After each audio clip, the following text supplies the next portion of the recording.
واقعے کے پس منظر اس کے ایفیکٹس کو ڈسکس کر رہے ہیں. مثال کے طور پہ آپ اسے سمجھیں کہ مسلمان 10 ذوالحجہ کو سنت ابراہیمی پوری کرتے ہیں, تو کیا ہم 10 ذوالحجہ کے کانٹیکسٹ میں یہ ڈسکس کرتے ہیں کہ جو مینڈا قربان کیا تھا ابراہیم علیہ السلام نے وہ کتنے کلو کا تھا, یا اس کے سینگ کتنے تھے, ان کا کلر کیا تھا, یا جب انہوں نے ذبح کیا تھا تو اس کے کتنے حصے کیے تھے, کتنی بوٹیاں بنائی تھیں, اس کو بھون کے کھایا تھا یا اسٹیم روسٹ کیا تھا, یہ ڈسکس کرتے ہیں. یہ انٹرسٹ کی چیزیں ضرور, اصل چیز ہم اس تھیم کو فالو کرتے ہیں کہ ابراہیم علیہ السلام نے اللہ کے لیے قربانی دی.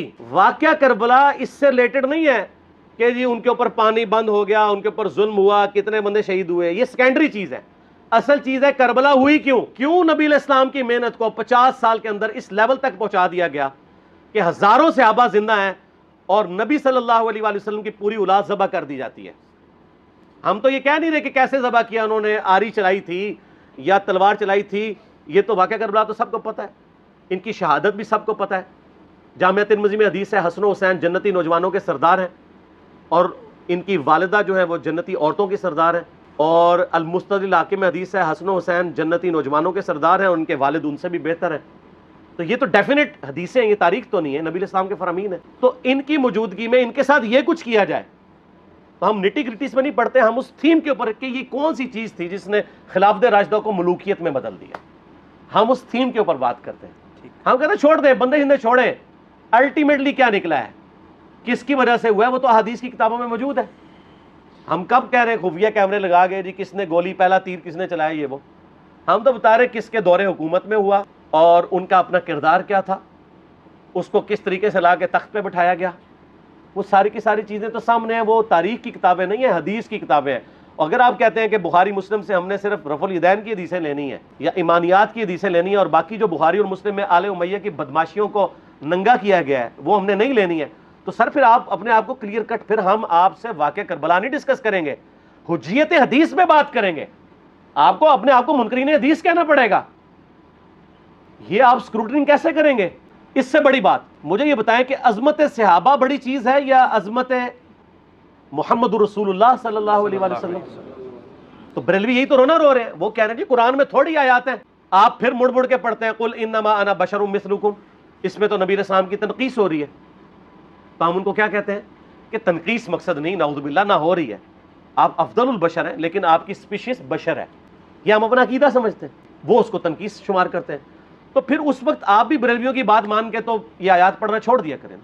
آپ کہتے ہیں نہیں آیات ہے کیوں نہ بیان کریں, تو ہم بھی کہتے ہیں احادیث ہیں کیوں نہ بیان کریں کہ صحیح بخاری میں حدیث ہے 2812 عمار کو ایک باغی جماعت قتل کرے گی, وہ جماعت دوزخ کی طرف بلا رہی ہوگی اور عمار ان کو اللہ اور جنت کی طرف بلا رہا ہوگا. اب اس کے نرغے میں جو آتا ہے وہ آئے, میں اپنے نبی سے ٹکر لے لوں آپ لوگوں کے منہ کا خیال رکھتے ہوئے کہ میں نبی علیہ السلام کو کہوں کہ آپ نے کیوں ایسی بات کر دی کہ مولا علی کے مخالفین کو آپ نے دوزخ کی طرف بلانے والی جماعت کہہ دیا.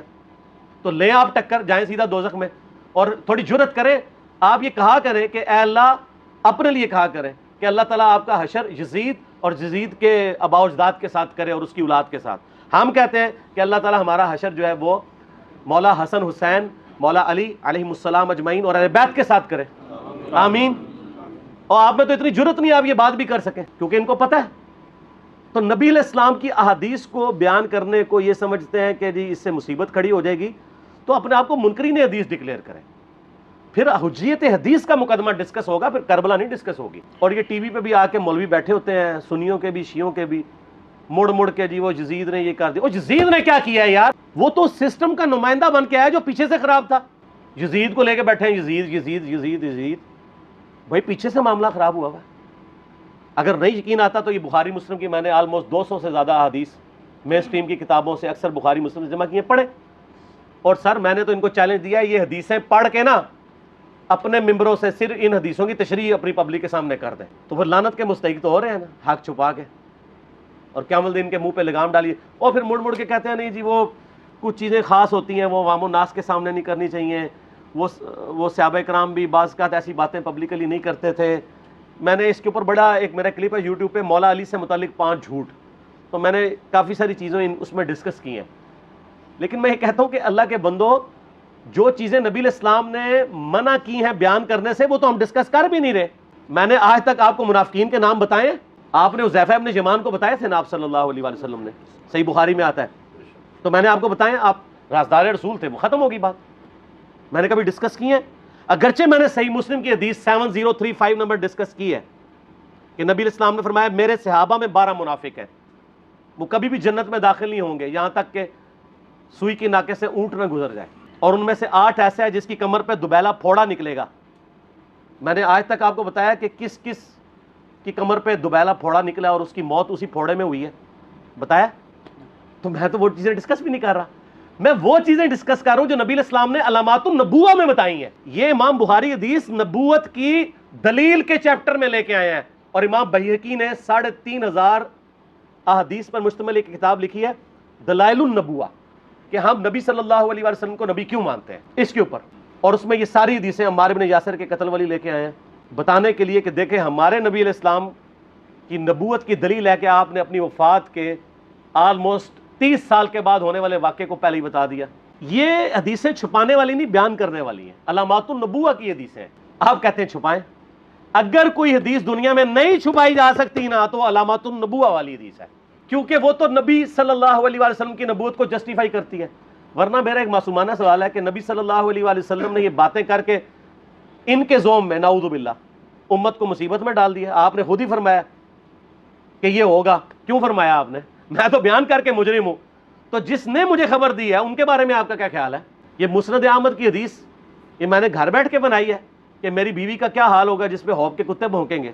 تو سیدہ عائشہ سے مجھ سے زیادہ نبی الاسلام کو محبت تھی، لیکن آپ اللہ کے پیغمبر تھے، آپ نے اپنے گھر کی خبر بھی نہیں چھپائی، بتا دی کہ یہ ہوگا. اور اس سے بڑھ کے آپ صحیح بخاری میں دیکھیں عمار بن یاسر کا خطبہ ہے. میں نے یہ سارا، پریشان نہیں ہونا، یہ ریسرچ پیپر میں سارا کچھ موجود ہے اور کوئی چیز بھی ایسی نہیں جو اس میں سکپ ہو. صحیح بخاری میں خطبہ ہے کہ عمار بن یاسر کو مولا علی نے بھیجا کوفے میں. کوفے والے نیوٹرل ہو گئے تھے کیونکہ بصرہ سے سیدہ عائشہ آ رہی تھیں، اور وہاں پہ انہوں نے کہا نہ ہم سیدہ عائشہ کا ساتھ دیں گے نہ مولا علی کا دیں گے. تو عمار بن یاسر کو تیار کرنے کے لیے، یعنی وہاں کے جو عوام تھی اس قتال کے لیے، مولا علی نے بھیجا. تو سیدنا عمار بن یاسر نے وہاں پہ کوفے کے ممبر پہ خطبہ دیا. بخاری کے الفاظ ہیں، اوپر والی سیڑھی پہ عمار بن یاسر نے حسن ابن علی کو بٹھایا، حالانکہ حسن ابن علی سے 4 گنا بڑی عمر تھی عمار بن یاسر کی، 90 پلس ہو چکے ہوئے تھے، 3-4 گنا ان کی عمر تھی، لیکن اہل بیت کا احترام کیا. خود نچلی سیڑھی پہ بیٹھے. بخاری کے الفاظ ہیں کہ اے لوگو اللہ نے تمہیں آزمایا ہے، ایک طرف دنیا اور آخرت میں تمہارے نبی کی بیوی ہے سیدہ عائشہ، دنیا اور آخرت میں، یعنی عزت اپنی جگہ قائم. یہاں لوگ سمجھتے ہیں کسی کی غلطی آ گئی تو پتہ نہیں کیا ہو گیا، وہ یار اس کا مرتبہ اپنی جگہ ہے، غلطی اپنی جگہ ہے، پیغمبر نہیں ہے وہ. اور دوسری طرف علی ابن ابی طالب ہے. اللہ اب دیکھے گا تم عائشہ کی اطاعت کرتے ہو یا اللہ، علی کی نہیں اللہ کی. کیوں؟ یا ایھا الذین آمنوا اطیعوا اللہ واطیعوا الرسول واولی الامر منکم. ان کا اولو الامر مولا علی ہیں، ان کی اطاعت واجب ہے. یہ اللہ نے آزمایا ہے کہ اللہ کی اطاعت کرتے ہو یا عائشہ کی. اور آپ حیران ہوں گے یہ حدیث امام بخاری حضرت عائشہ کی فضیلت والے چیپٹر میں لے کے آئے ہیں. اگر امام بخاری مشورہ کر لیتے نا ناسبیوں سے تو انہوں نے کہا تھا سر آخری صحیح رکھو، پچھلے والا رہن دو، بلکہ پچھلے والا رکھو آخری والا رہن دو، کہ عائشہ دنیا اور آخرت میں. وہ حدیث گھٹنے کا میں آپ کو طریقہ بتاتا ہوں، کاٹ چھانٹ کرنے کا.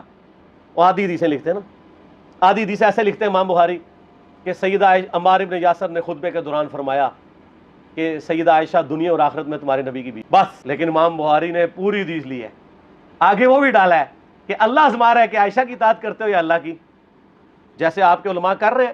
صحیح مسلم کی حدیث 6488 آدھی بیان کرتے ہیں سارے مولوی، بریلوی، دیوبندی، اہل حدیث سب.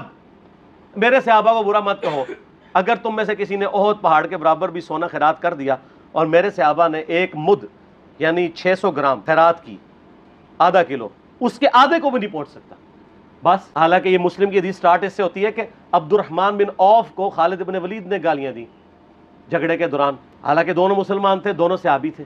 آپ نے حضرت خالد بن ولید کو بلا کے ڈانٹا، فرمایا تم میرے صحابہ کو برا مت کہو.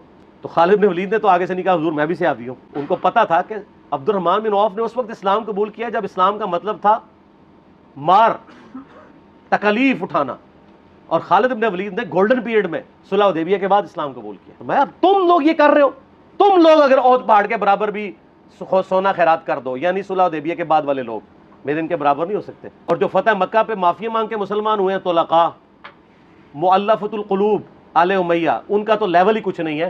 یہاں تو خالد بن ولید کے بارے میں یہ بات کی جا رہی ہے. اور پھر وہ مؤلفۃ القلوب اپنے زمانے میں ممبروں پہ سب و شتم کروائیں سیدنا علی پر. تو سب سے پہلے تو ان کو کہنا چاہیے جن کے بارے میں حدیث تھی کہ تم صحابہ کو گالی مت دینا. ہم نے تو خیر کبھی دی بھی نہیں ہے. اور میں یہ آخری جملہ ان کو ایسا بولتا ہوں کہ جو ان کے دماغ تک ڈرل کر جائے گا کہ آل امیہ نے جو کچھ اپنے دور کے اندر سیدنا علی کی گستاخیاں کی ہیں نا، ہم نے تو ویسی کوئی ایک گستاخی بھی آل امیہ کے بارے میں نہیں کی ہے. میں نے آج تک آل امیہ کے اوپر بائی نیم کسی کے اوپر لعنت کی ہے؟ حالانکہ یہ مولا علی پہ کرتے رہے. یہ ہے لعنتی خود ہو گئے نا، جب مولا علی پہ لعنت کی تو لوٹ آئی.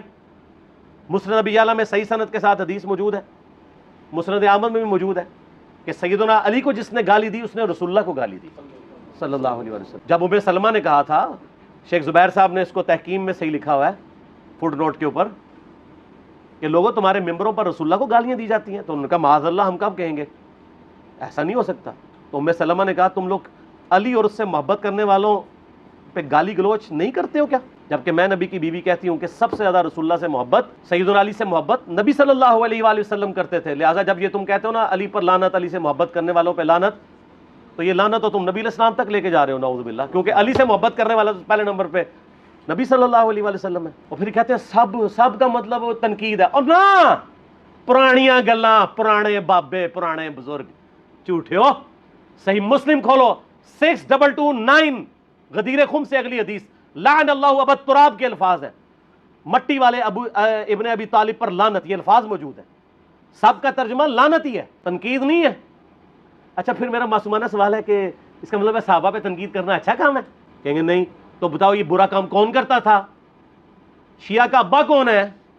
رافضیوں کا ابا کون ہے؟ آل امیہ. تو لہٰذا شیعہ نو میں کہنا کہ تسی شیخین کے اوپر بکواس اور تبرہ کرنے کی بجائے نا آپ لوگوں کو حقائق بتائیں کہ ٹوٹی کمند کہاں. یہ سب مجرمین آل امیہ ہے. اور یہ آل امیہ اور بنو ہاشم کی لڑائیاں نبی علیہ السلام کی بعثت سے پہلے چل رہی تھی، صدیوں سے چل رہی تھی. وہ تو پھر اللہ نے بنو ہاشم کو نبوت کے لیے چنا تو ان کو یہ پھر جیلسی ہضم نہیں ہوئی، وہ چیز آگے چلتی رہی. خیر چھوڑ دیں، ایک تلخ ٹاپک ہے. صلاۃ بر محمد و آل محمد، اللہم صلی علی محمد و علی آل محمد. ٹھیک ہوگا.